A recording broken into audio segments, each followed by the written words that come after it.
Minha filha começou a esconder o celular de mim, e o que eu descobri quase destruiu as nossas vidas, mas eu a peguei no flagra.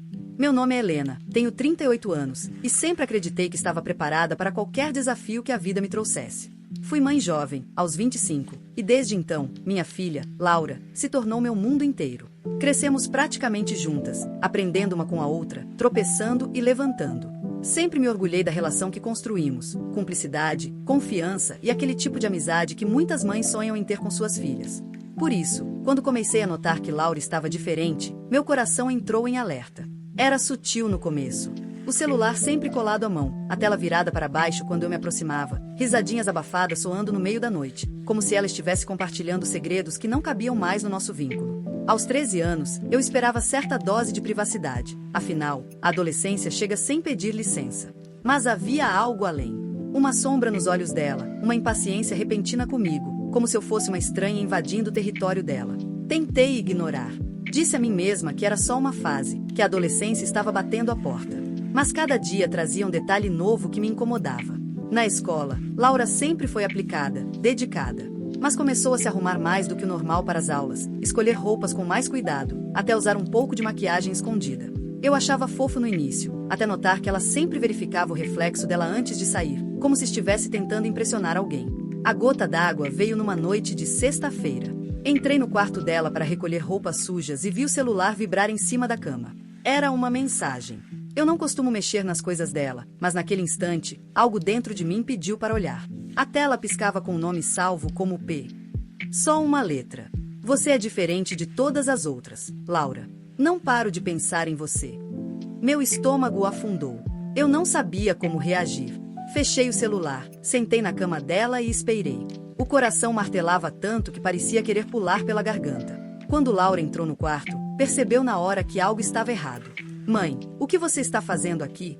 A voz dela tremia, e os olhos evitaram os meus. Nada, só estava pegando as roupas. Forcei um sorriso, mas não consegui disfarçar a tensão. Laura, quem é P? Ela congelou. O silêncio falou mais do que qualquer resposta. As bochechas ficaram vermelhas, e ela apertou o celular contra o peito. É só um amigo, mãe. Disse rápido demais. Você não entenderia. Eu quis acreditar. Quis dizer a mim mesma que era só um colega da escola, algum garoto bobo apaixonado. Mas a intuição materna não erra. Aquilo não era normal. Não era inocente. Na segunda-feira, decidi buscar informações. Fui até a escola, disfarçando como se fosse uma visita comum. Foi lá que vi pela primeira vez o professor Paulo. Jovem, carismático, olhar seguro. Ele tinha chegado havia poucas semanas para dar aulas de história. O tipo de homem que conquistava confiança facilmente. E quando vi o jeito como Laura olhava para ele, meu coração gelou. Não era admiração inocente de aluna. Era algo mais. Nos dias seguintes, comecei a observar. Pequenos gestos, o jeito dele sorrir só para ela, os olhares prolongados, a maneira como Laura voltava das aulas de história com brilho no olhar e o celular fervendo de mensagens. Minha mente gritava que eu estava exagerando, mas cada detalhe encaixava como peças de um quebra-cabeça perigoso. Naquela semana, peguei Laura no quarto, chorando baixinho. Entrei sem bater, assustada, e ela escondeu o rosto no travesseiro. O que houve, filha? Perguntei, acariciando o cabelo dela. Ela balançou a cabeça. Nada, mãe, não é nada. É por causa do P? Soltei, sem pensar. Ela me olhou em choque, com os olhos marejados. Ficou em silêncio, mas esse silêncio era uma confissão. Eu respirei fundo, tentando manter a calma. Filha, você pode me contar qualquer coisa. Você não vai entender. A voz dela quebrou. E naquele momento, percebi duas coisas. Minha filha estava envolvida emocionalmente com aquele professor. E, pior, ela achava que era especial para ele. O que ela não sabia, e eu estava prestes a descobrir, era que não era a primeira, nem seria a última. E eu faria de tudo para proteger minha filha. Os dias seguintes foram um tormento. Laura estava cada vez mais distante de mim. Passava horas trancada no quarto, rindo sozinha, digitando no celular com os olhos brilhando, como se estivesse vivendo uma vida secreta onde eu não tinha lugar. No jantar, ela mal conversava. Quando eu tentava puxar assunto, respondia de forma seca. Eu reconhecia aquele olhar, era o mesmo que eu tive na adolescência, quando me apaixonei pela primeira vez. Mas Laura tinha apenas 13 anos, e aquele primeiro amor não era um garoto inocente da mesma idade, e sim um homem adulto, com diploma, poder e influência. Minha cabeça girava só de pensar. Naquela noite, esperei Laura dormir. Quando ouvi a respiração profunda dela, peguei o celular escondido.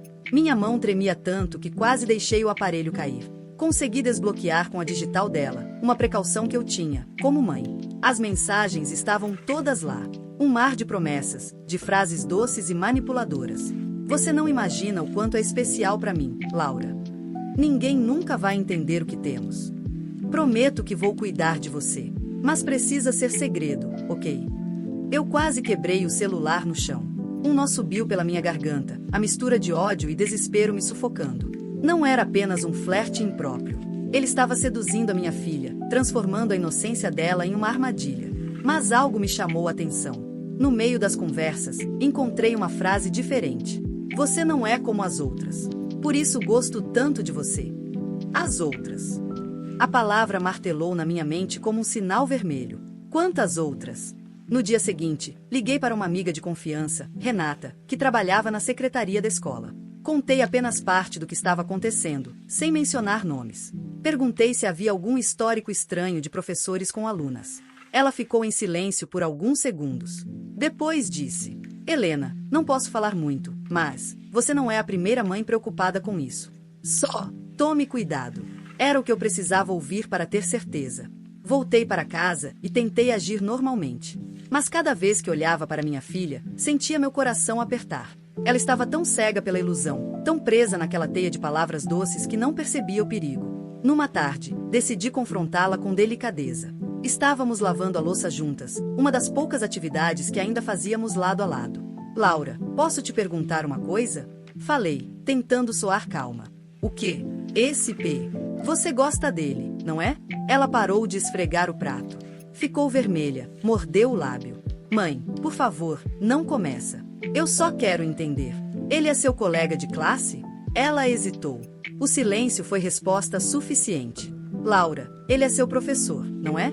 Os olhos dela se arregalaram. O prato escorregou da mão, quase caindo na pia. Como você, ela começou, mas não terminou a frase. Eu sou sua mãe. Eu vejo as coisas. Coloquei a mão no ombro dela, mas ela se afastou. Você não entende, mãe. Ele me ama de verdade. Ele me ouve, me entende, diferente de todo mundo. Meu coração se despedaçou.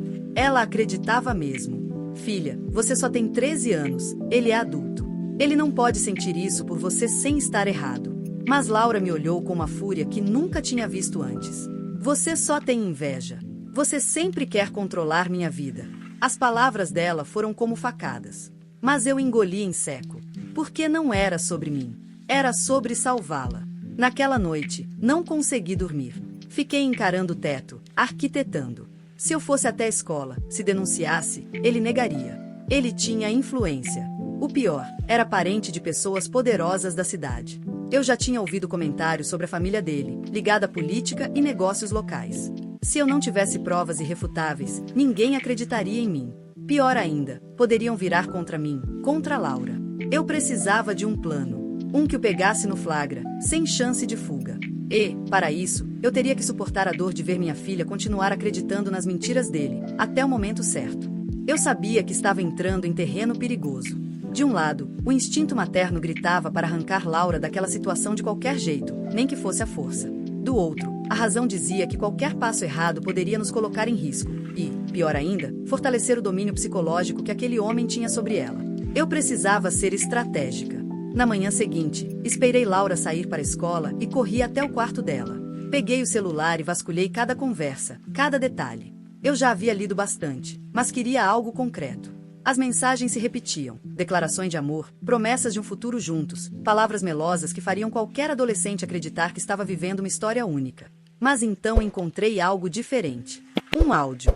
Com o coração na garganta, coloquei um fone de ouvido e apertei play. A voz dele era calma, sedutora. Laura, você não tem ideia do quanto mexe comigo.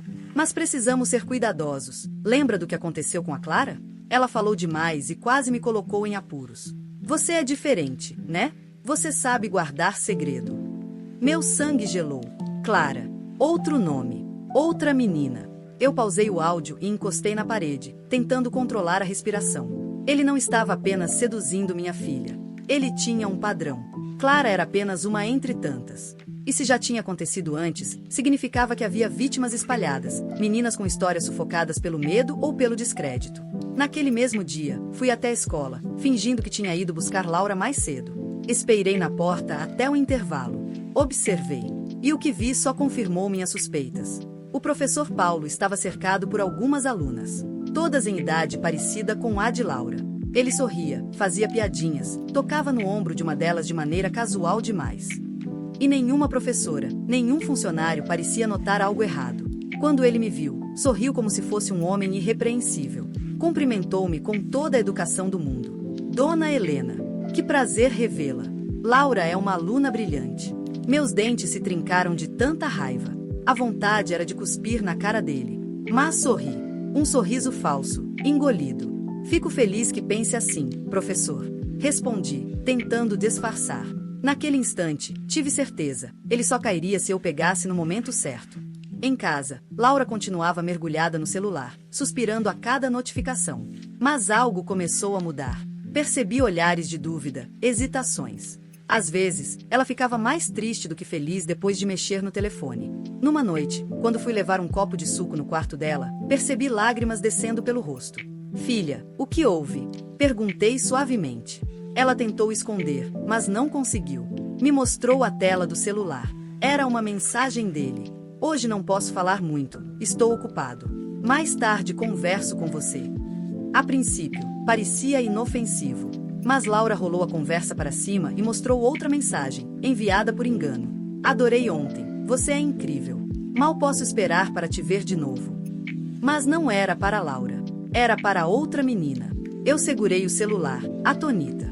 Minha filha chorava como se o mundo tivesse desmoronado. Mãe, ela soluçava. Eu não sou especial para ele, né? Ele fala isso para todas. Meu coração doeu. Eu queria abraçá-la e dizer que nada daquilo era culpa dela. Mas, ao mesmo tempo, vi ali uma oportunidade. Era a chance de abrir os olhos dela. Filha, ele nunca foi especial. Ele só sabe manipular. Falei, tentando conter as lágrimas. Você não é a primeira, e não seria a última. Laura me olhou com raiva, depois com tristeza, até que desabou no meu colo. Eu fui burra, mãe. Eu acreditei em tudo.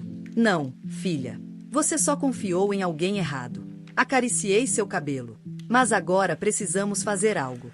Não é só sobre você. Ele está fazendo isso com outras meninas. Laura ergueu o olhar, ainda com os olhos vermelhos. O que a gente vai fazer? E naquele instante, soube que minha filha estava do meu lado. Não era mais apenas eu contra o mundo. Agora éramos nós duas contra ele. E juntas, começaríamos a planejar a queda do professor Paulo.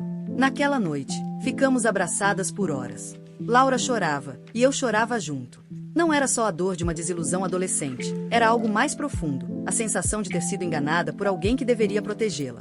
Quando as lágrimas secaram, veio o silêncio. E nesse silêncio, nasceu uma decisão. Mãe, a gente precisa fazer alguma coisa. A voz de Laura saiu fraca, mas determinada. Ele não pode continuar fazendo isso com outras meninas. Olhei para ela com orgulho e dor ao mesmo tempo. Minha filha estava despedaçada, mas já demonstrava mais coragem do que muitos adultos que conheço. Sim, filha. Mas temos que ser inteligentes. Ele é protegido por gente poderosa. Se a gente só acusar, eles vão rir da nossa cara, ou pior, vão dizer que você inventou tudo. Laura respirou fundo. Então como? Peguei as mãos dela. Precisamos pegá-lo no flagra. Sem margem para dúvidas. Os olhos dela se arregalaram. Você quer dizer, eu tenho que continuar falando com ele?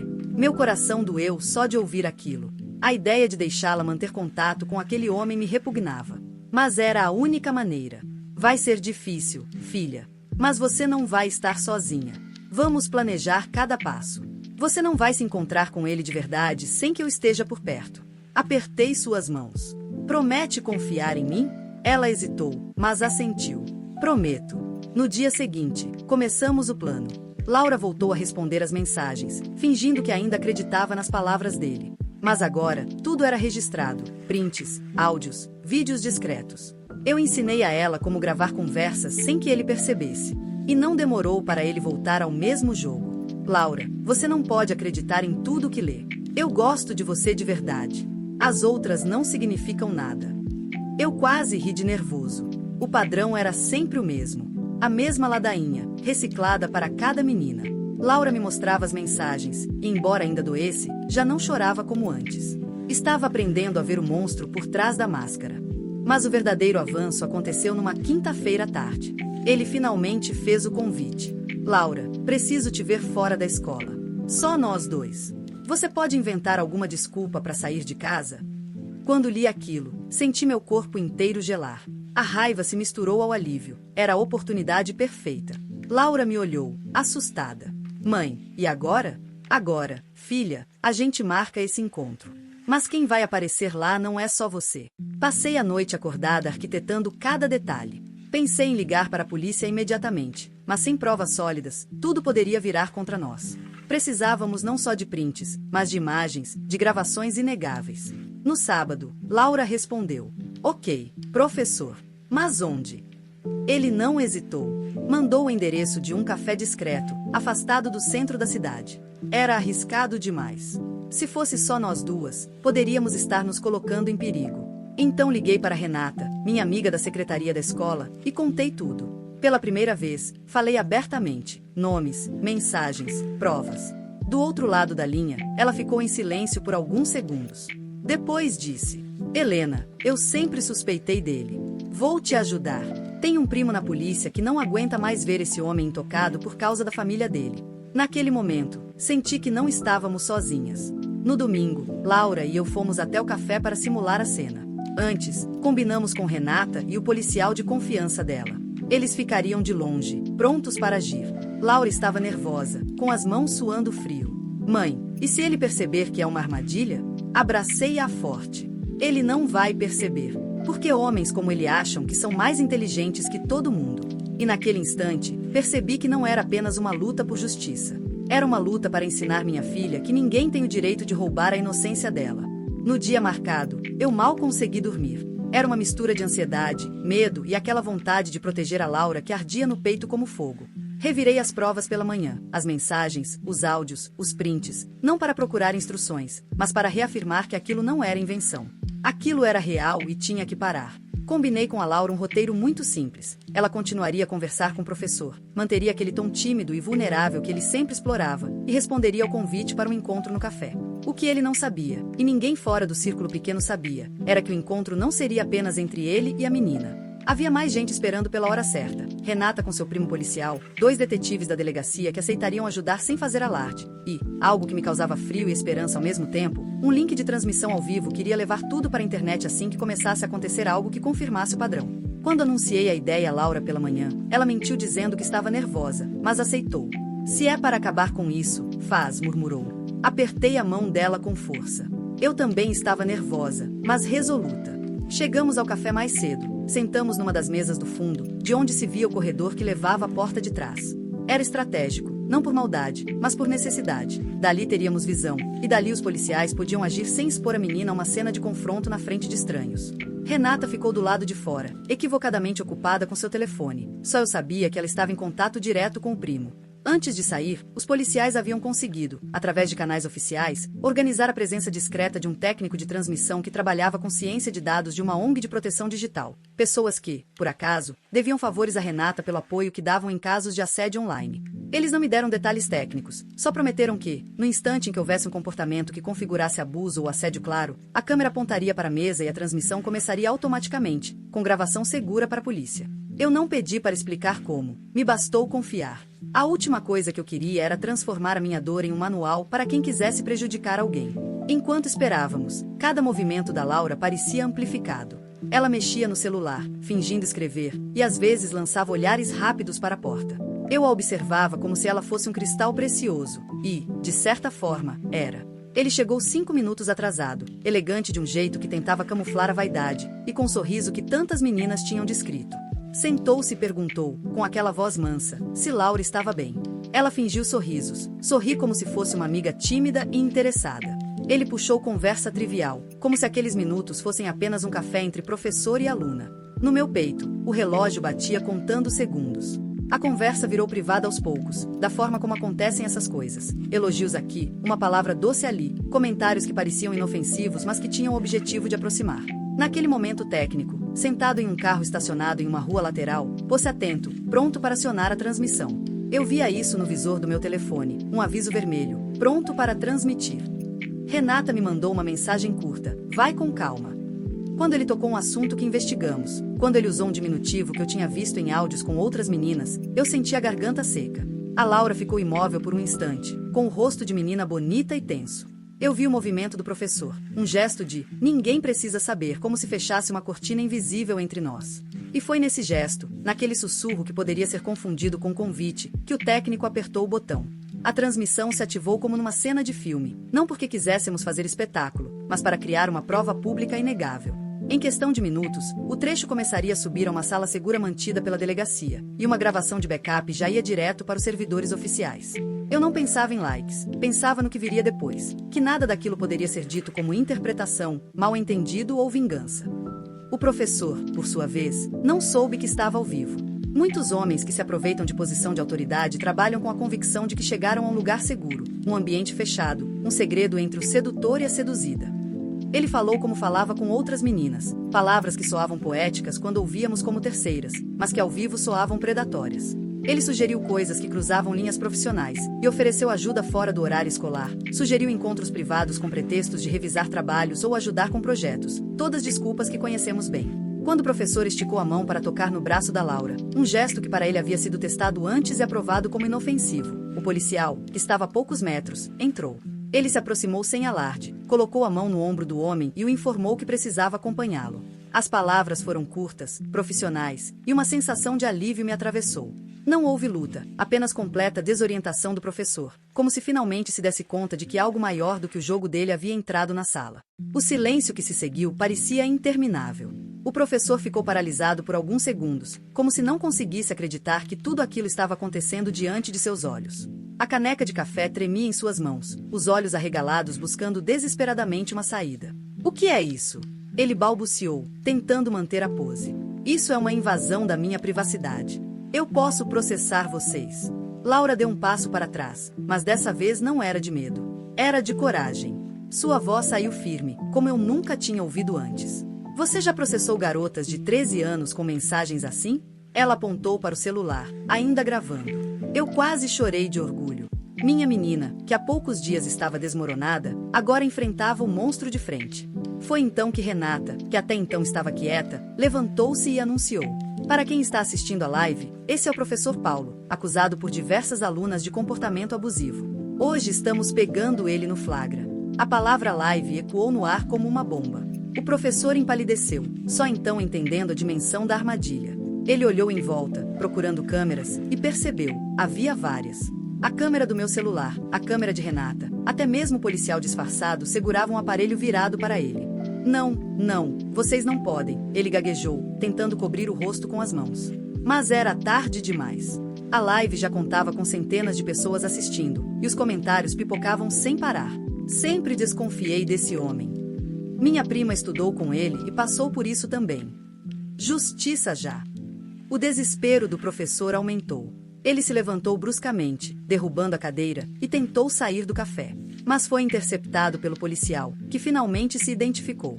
Fim da linha. Professor, você está preso em flagrante. Enquanto ele era algemado, as pessoas ao redor começaram a aplaudir. Alguns clientes, curiosos, haviam se aproximado e agora filmavam também. Não era mais uma simples denúncia. Era um escândalo público, transmitido ao vivo. Eu olhei para Laura, que ainda tremia, mas agora seus olhos brilhavam de alívio. Abracei-a forte, sussurrando em seu ouvido. Acabou, filha. Ele nunca mais vai te machucar. Ela chorou, mas dessa vez eram lágrimas de libertação. Na delegacia, soubemos que a live havia alcançado milhares de visualizações em menos de uma hora. E o mais impressionante, dezenas de mensagens começaram a chegar de outras meninas, compartilhando experiências semelhantes. Muitas nunca tinham falado por medo, mas agora, vendo o professor desmascarado ao vivo, sentiram coragem de contar. Era exatamente o que eu queria, não apenas proteger minha filha, mas impedir que aquele predador continuasse escondido atrás de sua máscara de bom moço e dos parentes poderosos. Dessa vez, não havia como abafarem o caso. A cidade inteira tinha visto. No dia seguinte à prisão do professor, a cidade ainda estava em choque. A live viralizou nas redes sociais, os jornais locais não paravam de comentar o caso e a hashtag Justiça para as Alunas crescia a cada minuto. Eu me sentei com Laura na sala de casa, ainda abraçada ao seu cobertor favorito. Ela olhava para a tela do celular, lendo comentários de apoio, mensagens de mães e meninas que passaram por situações semelhantes. Havia lágrimas em seus olhos, mas também um sorriso tímido, misto de alívio e orgulho. Mãe, ela disse baixinho, eu não acreditava que alguém pudesse me ajudar assim. Eu tinha medo, mas agora, sua voz falhou, e ela respirou fundo. Agora eu me sinto forte. Senti meu peito apertar de emoção. Ela cresceu tantos anos em apenas algumas semanas. No trabalho, a repercussão também não deixou ninguém indiferente. O diretor da escola, pressionado pelas evidências públicas, iniciou imediatamente uma investigação interna e afastou o professor de suas funções. Vários pais de alunos se uniram para reforçar a segurança das crianças. Por fim, a justiça começou a agir com mais rapidez do que qualquer um poderia imaginar, justamente porque o flagrante transmitido ao vivo eliminou qualquer possibilidade de manipulação ou impunidade. Mas havia outro aspecto da história que precisava ser enfrentado: os parentes poderosos do professor, que até então protegiam sua imagem. Eles ligaram para minha casa, tentando me intimidar, oferecendo dinheiro para silenciar o caso ou tentarem transferir a culpa. Eu desliguei cada ligação, firme. Laura estava ao meu lado, e sua coragem me dava força. Não íamos recuar. No silêncio da noite, eu e Laura seguimos reconstruindo. Fui com ela a terapias, reuniões escolares, audiências. Sentei ouvindo cada relato, cada medo e cada pequeno triunfo. Muitas vezes voltávamos para casa e comíamos uma pizza fria, em silêncio, redescobrindo a rotina. O que mais me comoveu foi ver que ela, com o tempo, retomou pequenas coisas: desenhar, rir de besteiras, marcar com as amigas. A vida não voltou ao que era antes, e eu não queria que voltasse, pois o antes incluía riscos que não queríamos mais aceitar, mas a vida ganhou consistência nova. Aprendemos também a educar outras mães. Renata e eu começamos a participar de grupos de apoio na cidade, conduzimos oficinas sobre redes sociais, limites e sinais de abuso. Não nos transformamos em mártires, transformamos-nos em peças de uma resistência que queria prevenir. Muitas das mães que participavam das rodas nos agradeciam em lágrimas por termos documentado aquilo que elas suspeitavam. Foi perturbador perceber quantas histórias parecidas rondavam a cidade sem registro. E a transmissão ao vivo, aquela que tanto temia por ser espetáculo, revelou-se uma evidência essencial e, ao mesmo tempo, um gesto simbólico. O lugar onde o segredo virou público e onde o poder perdeu sua desculpa. Laura voltou à escola, mas com outra postura. A confiança que ela havia perdido foi reconstruída, passo a passo. Ela se tornou uma defensora de outras meninas, ensinando a importância de falar quando algo errado acontecia. Suas amizades se fortaleceram, e até os professores que antes eram indiferentes agora tratavam com mais atenção, respeitando sua voz. Para mim, como mãe, a lição foi clara e profunda: nunca ignorar os sinais, nunca subestimar a inteligência e a coragem de minha filha. E, principalmente, acreditar nela sempre, mesmo quando tudo parecia perdido.